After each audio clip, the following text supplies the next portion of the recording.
Olá pessoal, tudo bem com vocês? Eu espero que sim, tá?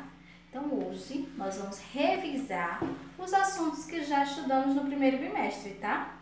Vamos iniciar com fonemas e letras. Vocês lembram o que é fonemas e letras? Então, fonema é o som da letra que pronunciamos, certo? E grafema é o sinal gráfico da letra. Então, letra, ela tem o fonema, o som, e tem um sinal gráfico, tá? Vamos ver, que letra é essa? Isso, muito bem, letra B. Esse daqui é o sinal gráfico dela, o grafema. E esse daqui é o som B, o som da letra, o fonema, certo? Então, vocês lembram que fonemas e letras nas palavras não têm a mesma quantidade necessariamente. Exemplo, mala. Mala tem 4 letras e 4 fonemas. Por quê? Porque eu pronuncio todas as letras. Na palavra fixo, fixo, F-I-X-O, eu tenho 4 letras. Porém, eu pronuncio 5, porque o X tem um som de SC. Então, 5 fonemas e 4 letras. Já na palavra macarrão, macarrão, eu tenho 8 letras, porém 7 fonemas. Por quê? Porque os dois R's aí pronunciam com um único som, tá? Relembraram, né? Esse assunto tá fácil, moleza, eu sei que vocês vão acertar tudo. Agora vamos para as palavras que tem o som que se escreve com E e tem o som de I. Assim como as palavras que se escreve com O e tem o som de U. Por que isso acontece? Porque na nossa língua, no nosso português, as letras e fonemas podem ser pronunciados diferentemente, certo? Então vamos lá na palavra grande. Grande se escreve com E, porém se pronuncia com I. Assim como na palavra esqueleto. Esqueleto eu pronuncio U, porém se escreve com O. Então prestem bastante atenção, certo? Nessa questão. E fora isso, agora vamos estudar os encontros vocálicos. Vamos para a consciência fonológica. Encontro vocálico. Encontro de vogais. Os encontros vocálicos é quando tem 2 ou mais vogais na mesma sílaba. E eles são classificados em 3: ditongo, tritongo e hiato.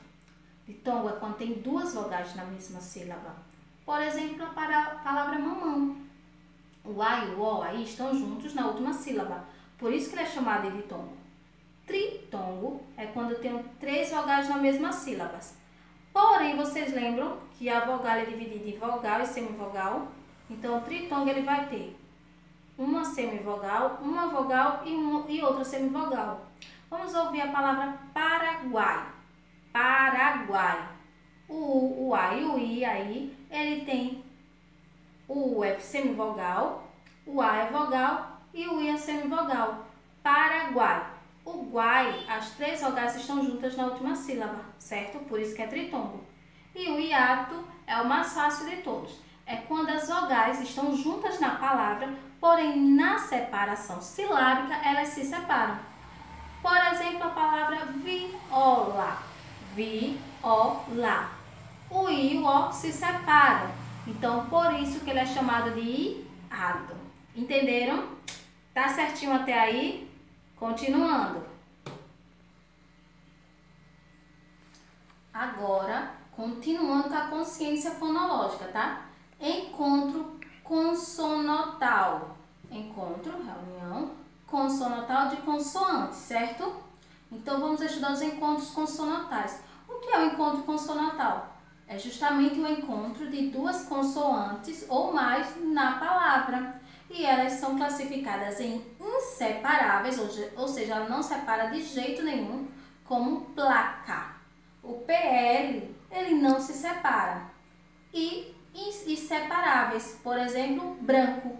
O BR, ele não se separa, porém o N e o C, eles se separam, certo? Então, encontros consonantais é o encontro de 2 ou mais consoantes na palavra e são classificados em inseparáveis, onde não se separam, como BR, BL, PL, certo? E separáveis, que é o NC, o NT e etc, que vocês vão encontrar, certo?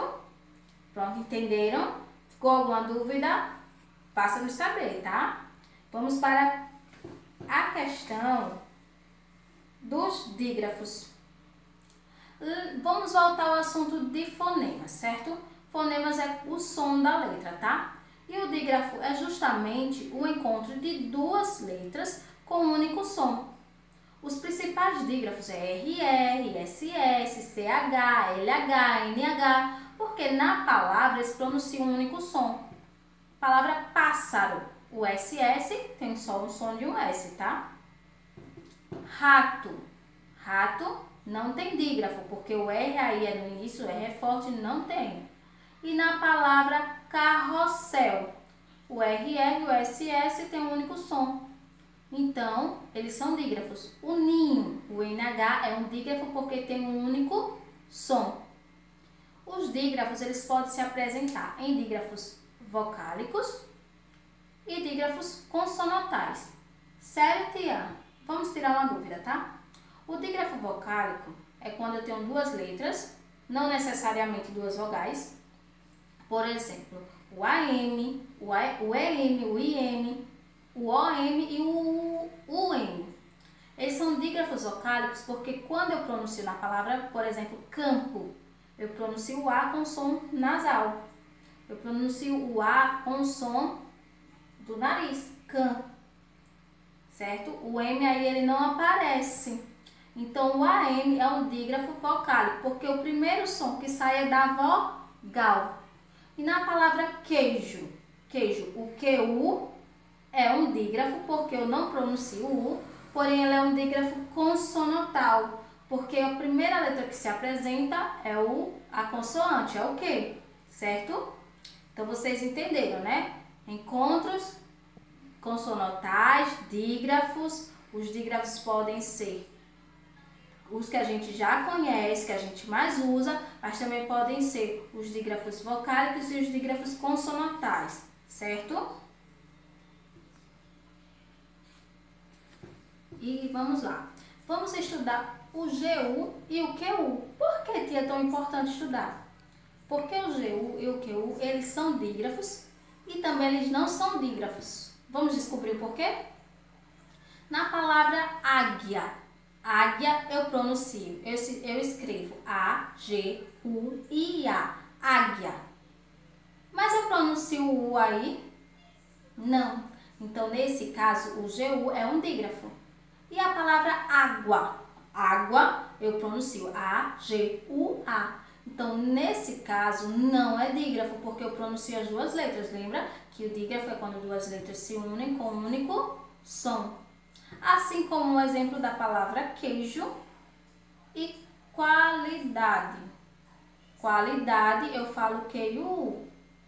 Então, qualidade, o QU da palavra qualidade não é um dígrafo, mas o QU da palavra queijo é um dígrafo, porque eu pronuncio só o Q, tá? Agora vamos estudar as sílabas tônicas. O que é sílaba tônica? Sílaba tônica é a sílaba mais forte da palavra. E eu descubro isso fazendo a chamadinha, como eu mostrei para vocês no outro vídeo. E na sala de aula eu mandei gritar, mas ninguém vai gritar em casa para os vizinhos não correr, não é isso? Então vamos lá. Os dígrafos, as sílabas tônicas, elas são classificadas em três: oxítona, paroxítona e proparoxítona. Oxítona é quando a sílaba mais forte é a última. Vamos fazer a chamadinha do maracujá. Maracujá! Eu chamei o maracujá. Qual foi a sílaba mais forte? Isso mesmo, o já. Maracujá. Então, como a última sílaba é a mais forte, é a oxítona. Vamos para a palavra notícia. Notícia. A sílaba mais forte é a antepenúltima. É a penúltima sílaba. Notícia, a penúltima sílaba é a sílaba mais forte. Então, é o ti. O ti. Então, o ti é uma paroxítona. Certo? E na palavra matemática, que vocês amam tanto. Matemática. Matemática. última, penúltima, antepenúltima. Então, ma é a sílaba mais forte, certo? Então, ela é proparoxítona. Uma observaçãozinha para que fique mais fácil para vocês. Na palavra, a sílaba que está acentuada, ela sempre vai ser a sílaba mais forte, tá? Agora, olha, na palavra ima, ima é I, M, A e tio. Mas só que ima, o I, ele é um acento agudo. Então, prestem atenção. No ima, a sílaba mais forte é o I. Por quê? Porque o I é acentuado com acento agudo. Mas na palavra mansão, mansão, a sílaba mais forte é são, porque tem um tio, tá? Então, não confunda. Se tiver outro acento além do tio, o outro acento sempre vai ser a sílaba mais forte, ok? Entenderam? Muito bem. Vamos estudar o R? Vocês sabem que o R, ele, em algumas situações ele fica bem forte, em outras ele fica bem fraco. Lembra que eu falei na sala? Quando ele está no início da palavra, ele sempre vem sozinho e ele sempre vai ser forte. Rosa, roseira, Renata, rio, sempre vai ser forte, porque ele está no início da palavra. Quando ele está no meio da palavra, se ele estiver entre vogais, por exemplo, arara, o R está entre o A e o A e o A, certo? Aqui, ó, A e A. Então, ele tem um som fraco, porque ele está entre vogais, ele está sozinho. Então, para ficar forte, como na palavra amarrar, amarrar ou amarrado, amarrado para ficar mais fácil, amarrado, o Rá, ele precisa de dois. Ele precisa ser um dígrafo para ele ficar com som forte, certo? Porque ele está entre vogais. E o R no final, como é que eu pronuncio? Eu pronuncio de dentro para fora, eu puxo o R de dentro da alma. Olha que lindo! Vocês vão puxar o R de dentro da alma. Vamos lá, a palavra amor. Mor. O OR eu puxo de dentro. Então, sempre que no final o R vier seguido de uma